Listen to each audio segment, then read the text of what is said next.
Salut à tous, bienvenue dans cette nouvelle vidéo. On va commencer avec le clash Kylian Mbappé-Luis Enrique. Comme vous le savez, depuis l'annonce en interne du départ de Mbappé, Luis Enrique ne ménage pas du tout Kylian Mbappé en le mettant sur le banc ou en le faisant sortir à une demi-heure de la fin, le gardant précieusement pour les gros matchs de Ligue des Champions et de Coupe de France. Alors ce soir, PSG Rennes, demi-finale de Coupe de France.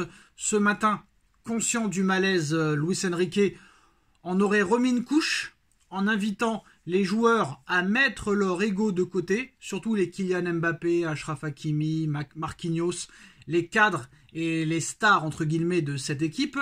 Donc il sait qu'il faut conserver le lien avec Kylian Mbappé. Rien ne semble entacher la volonté de réussir de Kylian Mbappé qui veut gagner absolument tout sur son passage avec le Paris Saint-Germain et surtout cette Ligue des Champions. Et comme vous le savez, ce soir, le PSG a la possibilité d'aller en finale de Coupe de France et la semaine prochaine, le Paris Saint-Germain aura l'occasion de faire un gros match contre le Barça au Parc et une semaine plus tard au Barça pour aller en demi-finale et pourquoi pas rêver encore plus grand. En ce qui concerne le retour de Xavi Simons, il est de plus en plus proche ce retour. Luis Enrique veut absolument le retour de Xavi Simons la saison prochaine.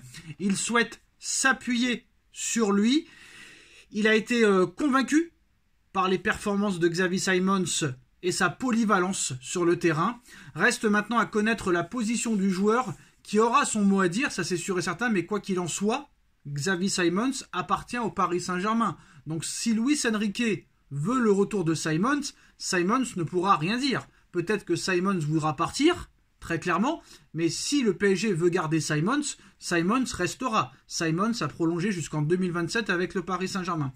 Et la grosse info du jour, le Paris Saint-Germain s'intéresse à l'ailier brésilien Estevão Willian selon Fabrizio Romano.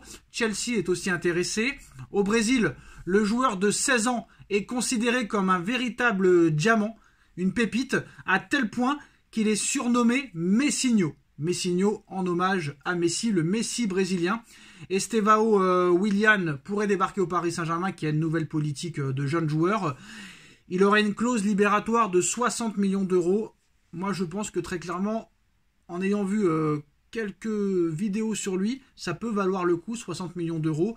Et ça pourrait être une future star. Donc je pense que Paris est en pole position dans ce dossier. Paris a un projet très éclairci. Paris va donner maintenant sa chance aux jeunes, donc je pense que ça peut être un atout majeur pour convaincre Estevão de rejoindre le Paris Saint-Germain. Luis Campos est sur le dossier depuis maintenant plusieurs mois. Voilà les postos, c'est les infos du jour. Dites-nous en commentaire ce que vous en pensez, on like, on partage, on commente, on s'abonne et on se retrouve très vite pour une nouvelle vidéo. Tchuss.